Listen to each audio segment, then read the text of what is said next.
Hello, welcome back to the new chapter of The Richest Man in Babylon, a book by George S. Clason. In old Babylon, there once lived a certain very rich man named Urkud. Far and wide he was famed for his great wealth. Also was he famed for his liberality. He was generous in his charities, he was generous with his family. He was liberal in his own expenses, but nevertheless each year his wealth increased more rapidly than he spent it. And there were certain friends of younger days who came to him and said, "You, Arkad, are more fortunate than we. You have become the richest man in all Babylon while we struggle for existence. You can wear the finest garments and you can enjoy the rarest foods. While we must be content if we can clothe our families in raiment that is presentable and feed them as best we can. Yet once we are equal, we studied under the same master, we played in the same games, and in neither the studies nor the games did you outshine us. And in the years since you have been no more an honorable citizen than we, nor have you worked harder or more faithfully, in so far as we can judge. Why then should a fickle fate single you out to enjoy all the good things of life and ignore us who are equally deserving? Thereupon Arkad remonstrated with them, saying, "If you have not acquired more than a bare existence in the years since we were youths, it is because you either have failed to learn the laws that govern the building of wealth, or else you do not observe them. Fickle fate is a vicious goddess who brings no permanent good to anyone. On the contrary, she brings ruin to almost every man upon whom she showers unearned gold. She makes wanton spenders who soon dissipate all they receive and are left beset by overwhelming appetites and desire they have not the ability to gratify. Yet others whom she favors become misers and hoard their wealth, fearing to spend what they have, knowing they do not possess the ability to replace it. They further are beset by the fears of robbers and doom themselves to lives of emptiness and secret misery. Others there probably are who can take unearned gold and add to it and continue to be happy and contented citizens. But so few are they. I know of them but by hearsay. Think you of the men who have inherited sudden wealth and see if these things are not so. His friends admitted that of the man they knew who had inherited wealth, these words were true, and they besought him to explain to them how he had become possessed of so much prosperity. So he continued, "In my youth, I looked about me and saw all the good things there were to bring happiness and contentment, and I realized that wealth increased the potency of all these. Wealth is a power. With wealth, many things are possible. One may ornament the home with the richest of furnishing. One may sail the distant seas. One may feast on the delicacies of far lands. One may buy the ornaments of the gold worker and the stone polisher. One may even build mighty temples for the gods. One may do all these things and many others in which there is delight for the senses and gratification for the soul. And when I realized all this, I decided to myself that I would claim my share of the good things of life. I would not be one of those who stand afar off, enviously watching others enjoy. I would not be content to clothe myself in the cheapest raiment that looked respectable. I would not be satisfied with the lot of a poor man. On the contrary, I would make myself a guest at this banquet of good things. Being, as you know, the son of a humble merchant, one of a large family with no hope of an inheritance, and not being endowed, as you have so frankly said, with superior power or wisdom, I decided that if I was to achieve what I desired, time and study would be required. As for time, all men have it in abundance.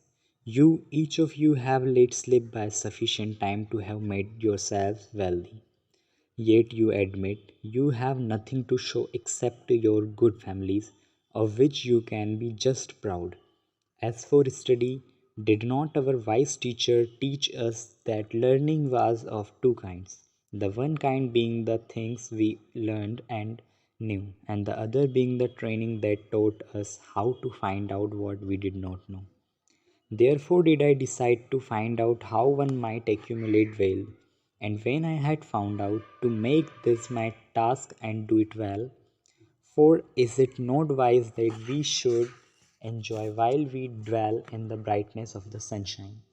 For sorrows enough shall descend upon us when we depart for the darkness of the world of spirit. I found employment as a scribe in the hall of records.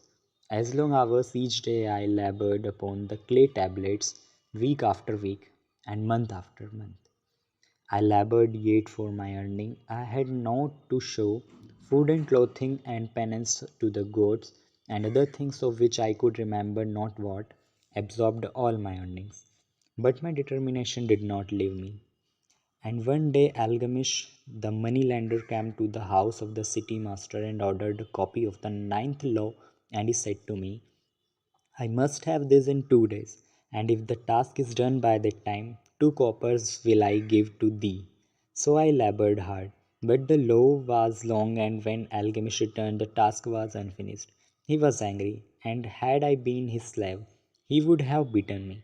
But knowing the city master would not permit him to injure me, I was unafraid. So I said to him, Algamish, you are a very rich man.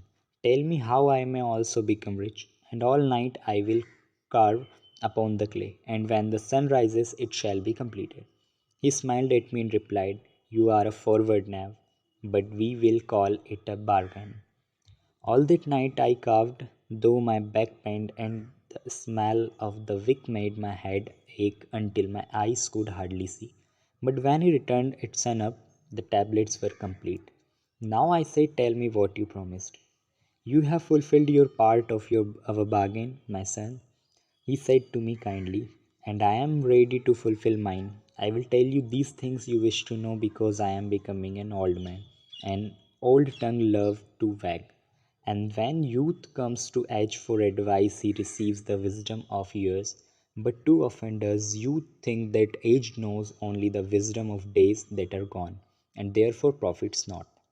But remember this, the sun that shines today is the sun that shone when thy father was born, and will still be shining when thy last grandchild shall pass into the darkness. The thoughts of youth, he continued, are bright lights that shine forth like the meteors that often make brilliant the sky. But the wisdom of age is like the fixed stars that shine so unchanged that the sailor may depend upon them to steer his course. Mark you well my words, for if you do not, you will fail to grasp the truth that I will tell you, and you will think that your night's work has been in vain. Then he looked at me shrewdly from under his shaggy brows and said in a low, forceful tone, I found the road to wealth when I decided that a part of all I earned was mine to keep, and so will you. Then he continued to look at me with a glance that I could feel pierce me, but said no more. Is that all? I asked. That was sufficient to change the heart of a sheep herder into the heart of a moneylender's, he replied.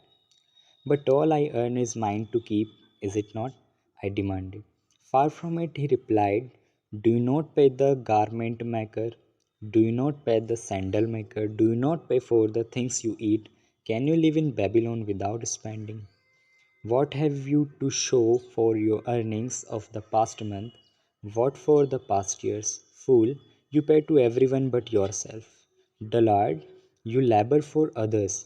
As well be a slave and work for what your master gives you to eat and wear. If you did keep for yourself 1/10 of all you earn, how much would you have in 10 years? My knowledge of the numbers did not forsake me, and I answered, as much as I earned in 1 year. You speak but half the truth, he retorted. Every gold piece you save is a slave to work for you. Every copper it earns is its child that also can earn for you. If you would become wealthy, then what you save must earn, and its children must earn, that all may help to give to you the abundance you crave. You think I cheat you for your long night's work, he continued, but I am paying you 1,000 times over if you have the intelligence to grasp the truth I offer you. A part of all you earn is yours to keep. It should be not less than a tenth, no matter how little you earn. It can be as much more as you can afford. Pay yourself first. Do not buy from the clothes maker and sandal makers more than you can pay out of the rest, and still have enough for food and charity and penance to the gods. Wealth, like a tree, grows from a tiny seed. The first copper you save is the feed from which your tree of wealth shall grow. The sooner you plant the seed, the sooner shall the tree grow. And the more faithfully you nourish and water the tree with consistent saving, the sooner may you bask in contentment beneath its shade. So saying, he took his tablet and went away. I thought much about what he had said to me, and it seemed reasonable, so I decided that I would try it. Each time I was paid, I took one from each 10 pieces of copper and hid it away. And strange as it may seem, I was no shorter of funds than before. I noticed a little difference as I managed to get along without it. But often I was tempted, as my hoard began to grow, to spend it for some of the good things the merchant displayed, brought my camels and ships from the land of the Phoenicians. But I wisely refrained. A 12th month after Algamish had gone, he again returned and said to me, "Son, have you paid to yourself not less than one tenth of all you have earned for the past years?"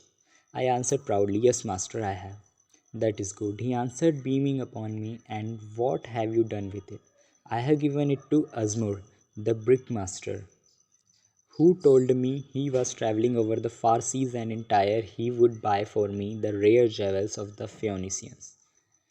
When he returns, we shall sell these at high prices and divide the earning." "Every fool must learn," he growled. "But why trust the knowledge of a brickmaster about jewels? Would you go to the breed maker to inquire about the stars? No. By my tunic, you would go to the astrologer, if you had power to think. Your savings are gone, youth. You have jugged your wealth tree up by the roots. But plant another. Try again. And next time, if you would have advice about jewels, go to the jewel merchant. If you would know the truth about sheep, go to the herdsman. Advice is one thing that is freely given away, but watch that you take only what is worth having. He who takes advice about his savings from one who is inexperienced in such matters shall pay with his saving for proving the falsity of their opinions." Saying this, he went away. And it was as he said, for the Phoenicians are scoundrels and sold to us more worthless bits of glass that looked like gems. But as Algamish had bid me, I again saved each tenth copper, for I now had formed the habit and it was no longer difficult. Again, 12 months later, Algamish came to the room of the scribes and addressed me. "What progress have you made since last I saw you?" "I have paid myself faithfully," I replied, "and my saving I have entrusted to Agar the shield maker to buy bronze, and each fourth month he does pay me the rental." "That is good. And what do you do with the rental?" "I do have a great feast with honey and fine wine and spiced cake. Also I have bought me a scarlet tunic, and some day I shall buy me a young ass upon which to tread." To which Algamish laughed. "You do eat the children of your saving. Then how do you expect them to work for you? And how can they have children that will also work for you? First get thee an army of golden slaves, and then many a rich banquet may you enjoy without regret." So saying, he again went away.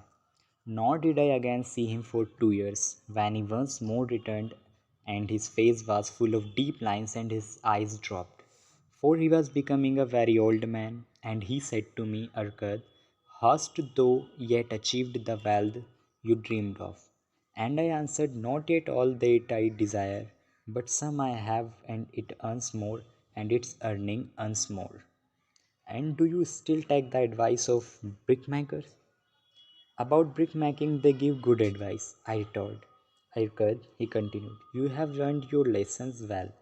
You first learned to live upon less than you could earn. Next you learned to seek advice from those who were competent through their own experiences to give it. And lastly, you have learned to make gold from work for you. You have taught yourself how to acquire money, how to keep it, and how to use it. Therefore, you are competent for a responsible position. I am becoming an old man. My sons think of only of spending and give no thought to earning.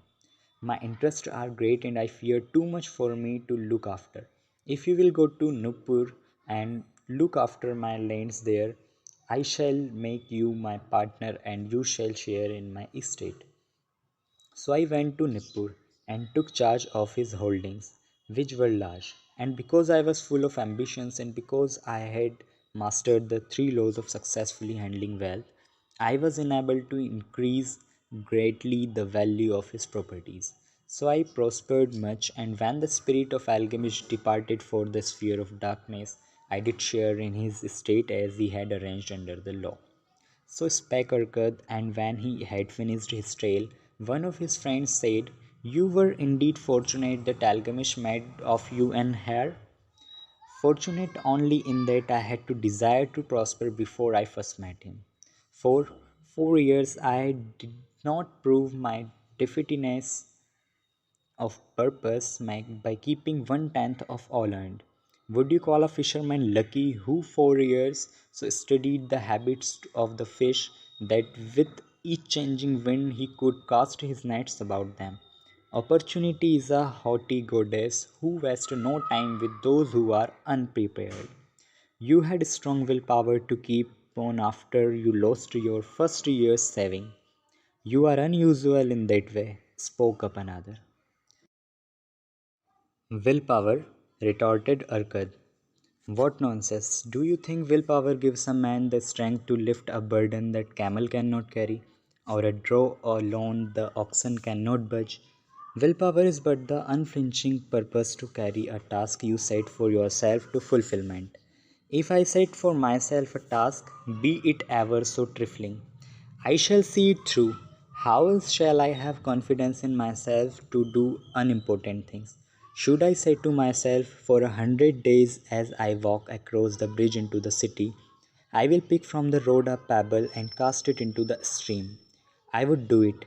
If one of the seventh day I passed by without remembering, I would not say to myself, "Tomorrow I will cast two pebbles which will do as well." Instead, I would retrace my steps and cast the pebble. Nor on the 20th day would I say to myself, "Farkat, this is useless.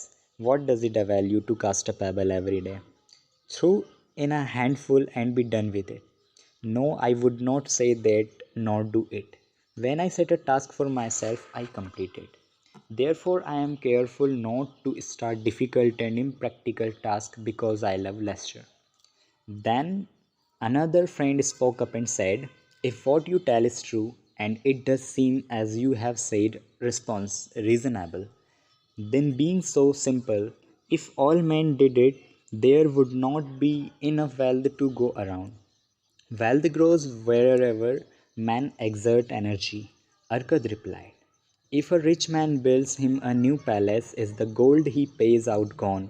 No, the brickmaker has part of it, and the laborer has part of it, and the artist has part of it, and everyone who labors upon the house is part of it. Yet when the palace is completed, is it not worth all it cost? And is the ground upon which it stands not worth more because it is there? And is the ground that adjoins it not worth more because it is there? Wealth grows in magic ways. No man can prophesy the limit of it. Have not the Phoenicians built great cities on barren coast with the wealth that comes from their ships of commerce on the seas? What then do you advise us to do that we also may become rich?" asked still another of his friends. "The years have passed and we are no longer young men and we have nothing put by. I advise that you take the wisdom of Algamish and say to yourself, 'A part of all I earn is mine to keep.'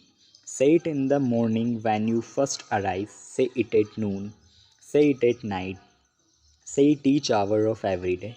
Say it to yourself until the words stand out like letters of fire across the sky. Impress yourself with the idea.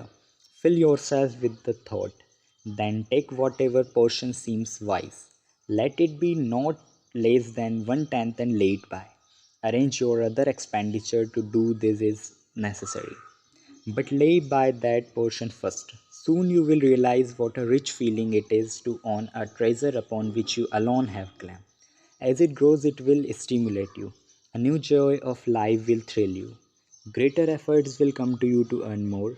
For of your increased earnings will not the same percentage be also yours to keep. Then learn to make your treasure work for you. Make it your slave. Make its children and its children's children work for you. Ensure an income for thy future. Look thou at the aged and forget not that in the days to come thou also will be numbered among them.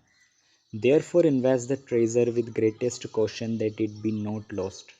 Usurious rates of return are deceitful siren that sing but to lure the unwary upon the rocks of loss and remorse. Provide also that thy family may not want should the goats call thee to their realms. For such protection, it is always possible to make provision with small payment at regular intervals. Therefore, the provident man delay not in expectations of a large sum becoming available for such a wise purpose. Counsel with wise men, seek the advice of men whose daily work is handling money. Let them save you from such an error as I myself made in entrusting my money to the judgment of Azmur, the brickmaker. A small return and a safe one is far more desirable than risk. Enjoy life while you are here. Do not overstrain or try to save too much. If one tenth of all you earn is as much as you can comfortably keep, be content to keep this portion. Live otherwise according to your income and let not yourself get niggardly and afraid to spend. Life is good and life is rich with things worthwhile and things to enjoy. His friends thanked him and went away. Some were silent because they had no imagination and could not understand. Some were sarcastic because they thought that one so rich should divide with old friends not so fortunate. But some had in their eyes a new light. They realized that Algamish had come back each time to the room of the scribes because he was watching a man work his way out of darkness into light. When that man had found that light, a place awaited him. No one could fill the place until he had for himself worked out his own understanding, until he was ready for opportunity. These latter were the ones who, in the following years, frequently revisited Arkad, who received them gladly. He counseled with them and gave them freely of his wisdom, as men of broad experience are always glad to do. And he assisted them in so investing their saving that it would bring in a good interest with safety and would neither be lost nor entangled in investments that paid no dividends. The returning point in these men's lives came upon the day when they realized the truth that had come from Algamish to Arkad and from Arkad to them. A part of all you earn is yours to keep.